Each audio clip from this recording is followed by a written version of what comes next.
चला लक्ष द्या. सरासरीचे 3.4. आता जर पहिला प्रश्न बघायचा आहे. आता सरासरीचे 3.4 मध्ये काय आहे तर शाब्दिक उदाहरण. आता शाब्दिक उदाहरणामध्ये मला सांगा, आपण हे शाब्दिक उदाहरण वाचायचं आणि त्याच्यानुसार अंकगणित श्रेणी तयार करून बाकीच्या गोष्टी जे दिले ते उत्तर काढायचं. आता लक्ष द्या, याच्यामध्ये बघा सानिकाने 1 जानेवारी 2016 ठरले की त्या दिवशी किती 10 रुपये, दुसऱ्या दिवशी किती 11, तिसऱ्या दिवशी किती रुपये 12, पहिल्या दिवशी 10, दुसऱ्या दिवशी 11 आणि तिसऱ्या दिवशी 12 अशा प्रकारे बचत करत राहायचे. तर 31 डिसेंबर 2016 पर्यंत तिची एकूण बचत आला. शब्द कोणता आला लक्ष द्या, एकूण शब्द आला. करेक्ट. आता एकूण आणि बेरीज शब्द आला, एकूण आणि बेरीज शब्द आला, कोणतं सूत्र वापरायचं, एसएन. म्हणजे शालिकाने बघा पहिल्या दिवशीची बचत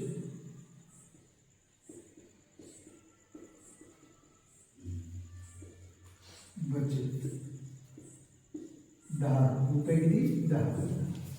दुसऱ्या दिवशीची बचत किती आहे, दुसऱ्या दिवशीची बचत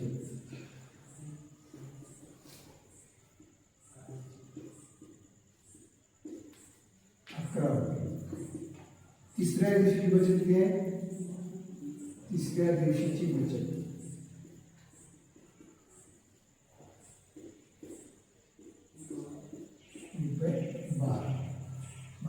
अशा प्रकारे आपण काय करू शकतो, म्हणून अंकगणितीय श्रेणी तयार करून घ्यायची.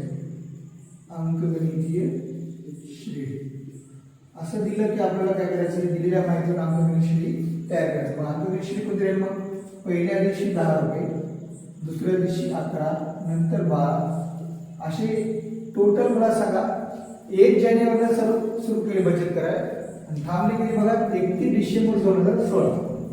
असे किती मग पहिल्या दिवशी 10, दुसऱ्या दिवशी 11, तिसऱ्या दिवशी 12 असं बेरीज करत करत किती दिवस बचत केले. मग 31 डिसेंबर 2016 म्हणजे 2016 कोणतं वर्ष आहे, लीप वर्ष आहे. तर लीप वर्षामध्ये टोटल किती दिवस असतात, 366. म्हणजे आपल्याला काय करायचं सांगा, मग 366 दिवसाची बेरीज करायची.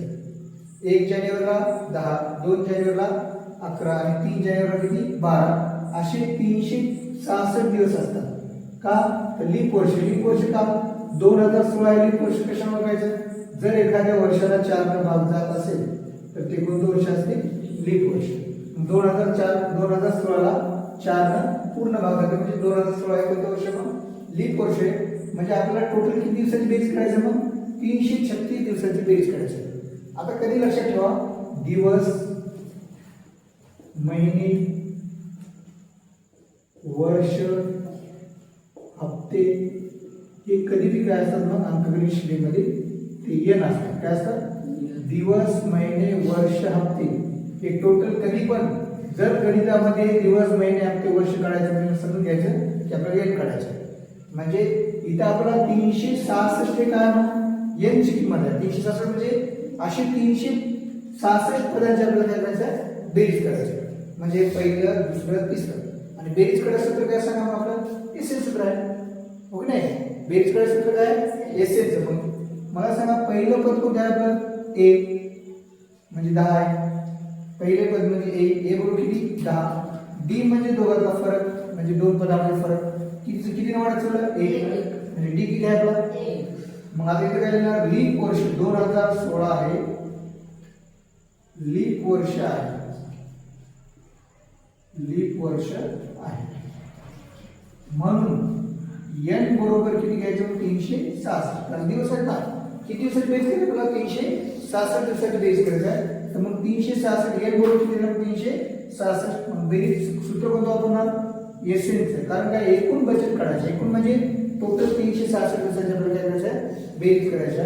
मग एसएन बरोबर एनचे 2 कंसात 2a प्लस एन मायनस 1 गुणिले डी. एस ला एस एनची किंमत किती आहे, 366. म्हणजे एनच्या जागी जिथे जिथे एन दिसली तिथे काय ठेवा 366. इथं पण येणार 366 भागिले 2, 2 ला 2. ए ची किंमत किती आहे 10, एच्या जागी 10 ठेवा प्लस एन किती आहे 366 मायनस 1 ला 1 आणि डी किती आहे आपला 1. कंस बंद. आता लक्षात येतं 366 आपण दोन भाग शकतो. एकदा ते भाग बे एक बे एक उरला बे 8 16 बे 3 6 म्हणजे यस 366 बरोबर इथे काय येणार 183. 183 तर कंसात बघा 2 गुणिले 10 किती गेले मग 20 आणि इथं 366 मधून 1 गेला 365 आणि गुणिले 1 ला 1 183 ला 183 20 ला 20 1 न गुणिले 365 ला 365 मग 183 इथे शेवटची क्रिया झाली आपण. मग इथं भाग इथं काय करायचं कोणत्या चिन्हाने काय करायचं गुणाकार 20 प्लस 365 काय येतं 385 385 गुणिले किती करायचं आपल्याला 183 3 भाजी 15 5 4 3 6 3 3 8 24 ने 25 ला 5 4 2 3 3 9 2 11 8 45 0 4 4 8 64 4 68 4 4 8 24 24 आणि 7 30 1 9 गुणिले 5 8 3 बेरीज काय 5 5 14 ला 4 4 1 10 ला 0 4 7 म्हणजे किती 70,455 रुपये. म्हणजे म्हणून सानिकाची एकूण बचत 70,455 रुपये असेल. समजलं असं काय आता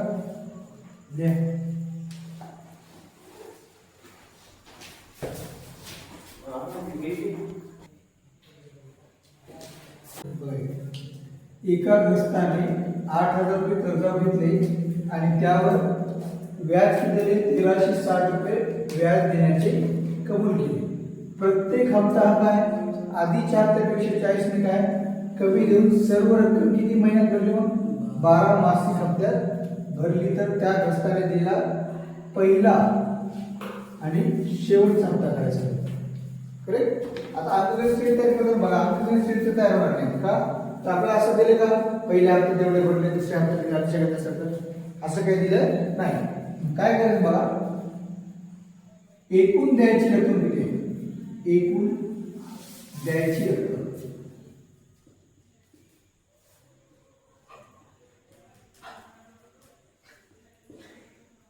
एकूण द्यायची रक्कम 8,000 प्लस 1360 घेतले किती होते 8,000 आणि द्यायचे किती आहे व्याज 1360 म्हणजे एकूण द्यायची रक्कम किती आहे 8,000 प्लस 1360 किती येते 9,360 रुपये एकूण द्यायचे.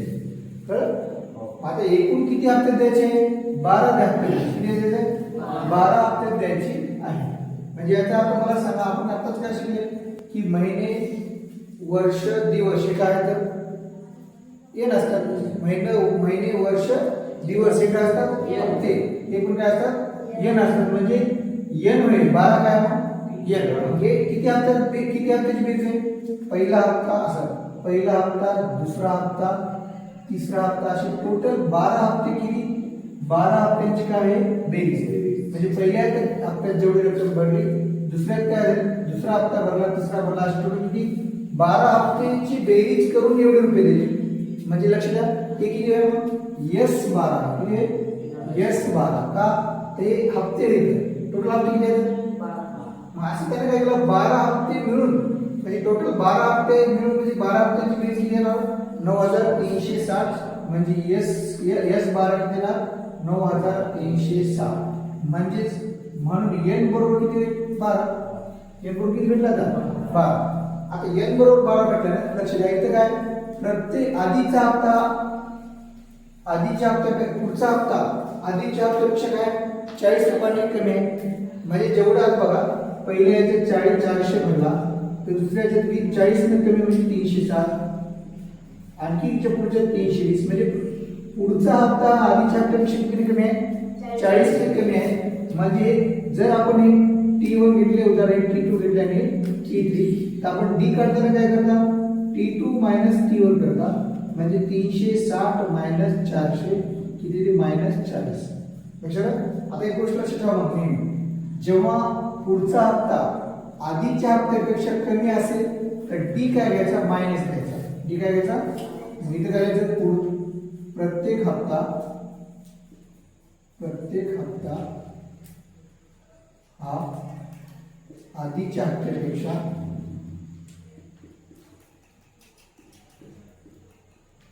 हप्त्यापेक्षा 40 ते कमी आहे, 40 ते कमी आहे. मग आता कमी आहे म्हणजे काय, कमी होत चाललं, किती कमी होत चाललं, 40. म्हणून डी बरोबर किती मग, -40 आहे. बरोबर. हा इथे जास्त, पुढचा हप्ता आधीच्या हप्त्यापेक्षा 40 ने जास्त आहे, इथे आपण +40 कळलं.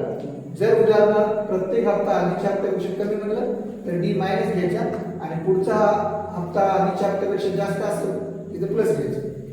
कळलं. काढायचं काय आपल्याला, तर पहिला हप्ता काढायचा. पहिला हप्ता म्हणजे पहिलं पद काढायचं. पहिलं पद म्हणजे काय असतं, मग आपला ए असतं. मग एसएन सूत्र का वापरायचं, कारण एकूण किती द्यायचे आहे, 9360. कोणतं सूत्र वापरायचं, एसएन बरोबर एन चे 2a प्लस कंसात -a गुणिले डी. एनच्या जागी ठेवायचं तर 12, इथे एनच्या जागी 12, 2 ला 2 ए काढायचं. कारण पहिला हप्ता काढायचा, पहिला हप्ता म्हणजे पहिलं पद काढायचं. पहिलं पद काढायचं म्हणजे ए काढायचं कशाला, तसं इथे एन किती आहे, 12 -a, डी किती आहे, -40. मग एस 12 ची किंमत किती झाली आपल्याला, 9360 बरोबर. इथे 2 न भागले किती, 6, 2a ला 2a प्लस इथं 11 गुणिले -40. मग इथं 9360 ला 360, हे 6 गुणाकारात होते, भागाकारात होते. इथं 2a प्लस मायनस मायनस होते, 0 11 44 440. आता आपल्याला काय काढायचं आहे, ए काढायचं आहे. मग हे ए देशातच ठेवायचं, हे मायनस केल्यानंतर इथं बघून घ्या, 6 1 6 किती उरले, 3 6 5 30, 3 उरले, 6 6 36 0 1560 बरोबर. काय उरला इथं, 2a - 440. हे 440 इकडे आणा, 2a बरोबर हे मायनस इकडे काय प्लस 440 होते.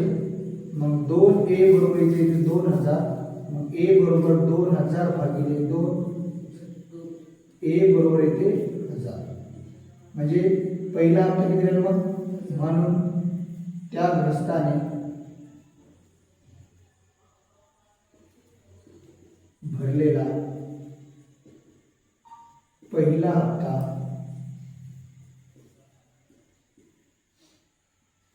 1000 रुपये असेल.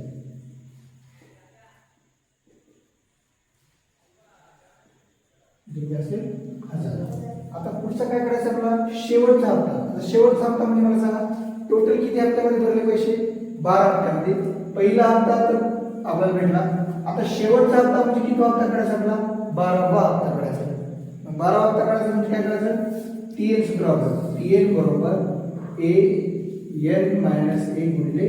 आता 12वा हप्ता म्हणजे आपल्याला 12वे पद काढायचं आहे. पहिला हप्ता, दुसरा हप्ता असं करत करत 12वा हप्ता काढायचा. म्हणजे शेवटचा हप्ता किती राहील, 12. म्हणजे आपल्याला किती पद काढायचं आहे, 12वे पद काढायचं आहे. आणि वे पद शब्दाला सूत्र वापरतात, टीएन सूत्र वापरायचं. समजलं. आता 12वा हप्ता म्हणजे 12वं पद काढायचं आहे. पहिले उदाहरण आपण घेतले, पहिल्या हप्त्यात समजा 400, दुसऱ्या हप्त्यात 360, असं करत करत आपण काय केले, असे 12 हप्ते केले. तर आपल्याला काय करायचं, शेवटचं म्हणजे किती, 12वं पद काढायचं आहे. म्हणजे T12 काढायचं आहे. ए ची किंमत किती आली, 1000 प्लस यांची किंमत 12 मायनस 1, डी किती आला -40, 1000 ला 1000, 11 गुणिले -40, 1000 ला 1000 प्लस मायनस मायनस 0 11 44 किती येते मग 560 रुपये. म्हणून शेवटचा हप्ता किती करायला, किती करायला मग, म्हणून शेवटचा हप्ता 560 रुपये आहे. समजलं. बरं केलं काय, एका ग्रस्ताने 8,000 रुपये कर्जावर घेतले आणि त्यावर किती रुपये व्याज दिले 360. यावर काय विषयचा मला सांगा. 8,000 रुपये घेतले आणि व्याज 1,360. एकूण किती रुपये झाले मग 9,360 रुपये द्यायचे. करेक्ट. पण किती किती हप्ते द्यायचे आहेत म्हणजे 12 हप्त्यांची बेरीज करून पहिला हप्ता अधिक दुसरा हप्ता अधिक तिसरा हप्ता असे टोटल 12 हप्त्यांची बेरीज करून किती रुपये द्यायचे.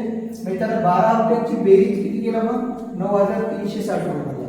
म्हणजे 12 हप्त्यांची बेरीज किती आहे. बेरीज म्हणजे एस म्हणजे सम म्हणजे बेरीज. कितीची बेरीज 12 हप्त्यांची बेरीज म्हणजे एस 12 किती आहे 9,360. म्हणजे एन बरोबर किती आला मग आपला 12. महिने वर्ष हप्ते काय सांगितलं मला की ते एन असतात. समजतो. आता काय सांगितलं प्रत्येक हप्ता आधीच्या हप्त्यापेक्षा काय 40 ने कमी. म्हणजे 40 पहिला हप्ता जेवढा भरला पुढचा हप्ता 40 ने कमी, त्याचा पुढचा हप्ता आणखी 40 रुपये कमी. असं कर मग इथं कमी शब्द आला. कमी आहे पण कमी म्हणजे की डी किती घ्यायचा मग -40. आणि जर जास्त असेल तर इथं प्लस घ्यायचं टीचर. डी म्हणजे तिचा फरक म्हणजे प्रत्येक हप्त्यामधला किती आहे मग -40. आता लक्ष द्या इथं आहे. मग आपल्याला काय करायचं आहे सांगा. पहिला हप्ता काढायचा. काय करायचं आहे आणि दिलेलं किती आहे एस 12. म्हणजे सुरुवातीला कोणतं सूत्र वापरलं आपण एसएन सूत्र वापरून. एसएन सूत्र वापरल्यानंतर आपण एनच्या जागी 12 ठेवा. इथे एनच्या जागी 12 2 ला 2 ए काढायचं. ए म्हणजे पहिले पद असते आपल्याला माहिती आहे. आता आपण 3.3 पर्यंत शिकलो. आपण काय केले ए म्हणजे पहिले पद म्हणजे पहिलं पद म्हणजे पहिला हप्ता काढायचा. मग हे ए जशाला तसं इथे एन आहे. एनच्या जागी 12 -1 ला 1 गुणिले डी किती आला -40. इथं 2 न भागलं. इथं एस 12 ची किंमत ठेवून टाका 9,360. 12/2 ला इथं भागलं किती आला 6. 2 ला 2 इथं 12 मधून 1 गेला 11 आणि हे -40 जशाला तसे. हे 6 ने गुणाकार केले पाहिजे. भागाकार इथे काय होते मग 2 ला 2 हे प्लस मायनस मायनस 11 गुणिले 40 किती मग 440. आपल्याला काढायचं आहे ए. मग हे ए काढायसाठी मग हे ए वाला दिशेला तसं ठेवा. याला 6 ला भागा किती आलं 1560. 2 आणि -440 ला 440. हे -40 इकडे आले काय आले प्लस. मायनस इकडे काय आले प्लस. मग 2 बरोबर येते 200. मग 2 न भागाने ए म्हणून त्याला ए म्हणजे पहिला हप्ता. पहिले त्या घटकाने भरलेला पहिला हप्ता किती रुपये मग 1000 रुपये. आता काढायचं काय शेवटचा हप्ता. आता शेवटचा हप्ता काढायचा म्हणजे शेवटचा किती हप्ता आहे टोटल हप्ते किती आहे 12. शेवटचा हप्ता किती आहे 12वा हप्ता आहे. मग 12वा हप्ता आहे. मग आपल्याला काढायचं काय 12व पद काढायचं. म्हणजे आमच्याकडे शिडी कसं आहे मग पहिला हप्ता दुसरा हप्ता तिसरा हप्ता चौथा हप्ता असे किती पद काढायचं मग 12वे पद काढायचं. म्हणजे वे पद शब्द आले 12 म्हणजे टी 12 काढायचं. ती यांची जागी काय करायचं मग इथं 12. इथे याची किंमत आहे 1000. यांची जागी 12 -1 डी ची किंमत -40 आहे. हे 1000 ला 1000 12 मधून 1 गेला 11 आणि -40 ला 40. इथं 11 गुणिले -40 किती मग 440. मग 1000 मधून 440 गेले किती ते 560. म्हणजे शेवटचा हप्ता जर किती रुपये बघा मग 560 रुपयाचा असेल.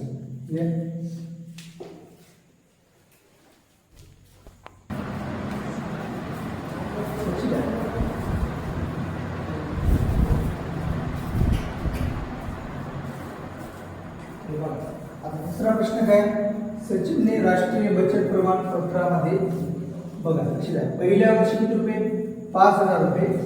दुसऱ्या वर्षी 7 आणि तिसऱ्या वर्षी किती 900 रुपये 9,000 रुपये गुंतवले.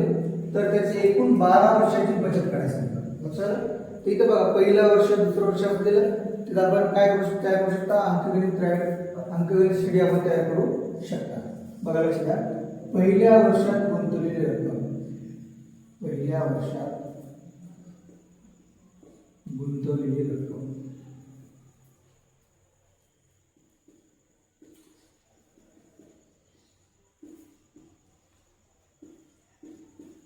$5,000. दुसऱ्या वर्षात गुंतवलेली रक्कम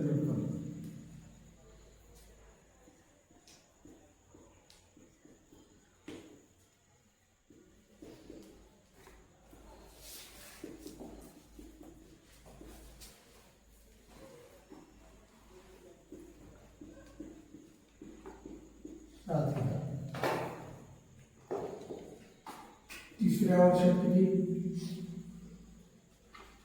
तिसऱ्या वर्षात गुंतवलेली रक्कम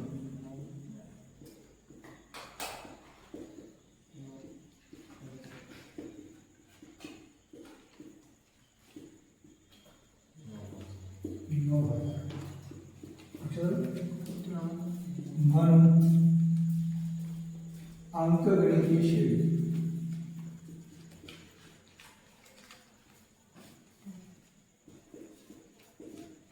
अंकगणित राहणार किती 5000 7000 9000. असे किती वर्ष त्याला बचत केला 12 वर्ष बचत केला. म्हणजे आपल्याला 12 वर्षाची एकूण बचत काढायची म्हणजे हे 5000 असे 7000 9000 असे किती पदांची बेरीज करायचं आपल्याला 12 पदांची बेरीज. मग इथं वर्ष महिने काय सांगतो तुम्हाला एन असतात. म्हणजे आपल्याला 12 वर्षांची बेरीज करायची म्हणजे एनच्या जागी काय ठेवणार आपण 12. म्हणजे 12 वर्षांची एकूण बचत काढायची आहे. आता एकूण बचत काढायला काय करायला लागलं सांगा. टोटल सगळ्यांची काय करायला लागलं बेरीज करायला लागलं. म्हणजे एस सूत्र फिक्स आहे आपला बेरीज एकूण शब्द आहे. मग आता ए बरोबर किती मग ए म्हणजे पहिले पद 5000 कळलं. डी डी म्हणजे फरक किती वाढत चालला 2000 वाढत चालला. म्हणजे डी किती राहणार 2. आणि आपल्याला किती हप्त्यांची बेरीज काढायची आहे 12 वर्षांची बेरीज करायची म्हणजे 12 पदांची बेरीज करायची एकूण बचत करायची. हे किती राहील मग 12. सूत्र कोणतं वापरणार एस एन. एस एन का एकूण बचत आहे म्हणजे एकूण बचत म्हणजे टोटल 12 वर्षांची बेरीज करायची. मग एस एन बरोबर एन चे 2 दोन्ही कंसात एन मायनस 1 गुणिले डी. एस किती काढायचं आपल्याला 12. एनच्या जागी 12 ठेवला. इथं पण एनच्या जागी 12 ठेवा. 2 ला 2 एची किंमत किती आहे 5000 प्लस एन 12 मायनस 1 गुणिले डी 2000. मग 12 ला 6 2 म्हणजे 6. इथं 2 गुणिले 5000 10000 प्लस 11 गुणिले 2000. 6 ला 6 इथं 10000 ला 10000 2000 गुणिले 11 किती 22000. आता लक्षात शेवटची क्रिया करायला तिथे कोणत्या चिन्हाने काय घ्यायचं गुणाकार. हे 10000 आणि हे 22000 टोटल होते 32000. 6 गुणिले हे 3 0 1 2 3 0 दशाला साइन ने 12 ला 2 दशाला 1 साइन 3 18 ने 19 बरोबर. म्हणून सचिनची 12 वर्षाची एकूण बचत एकूण गुंतवणूक बचत नाही एकूण गुंतवणूक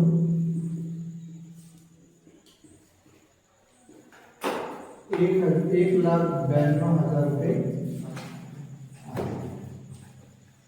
समजलं.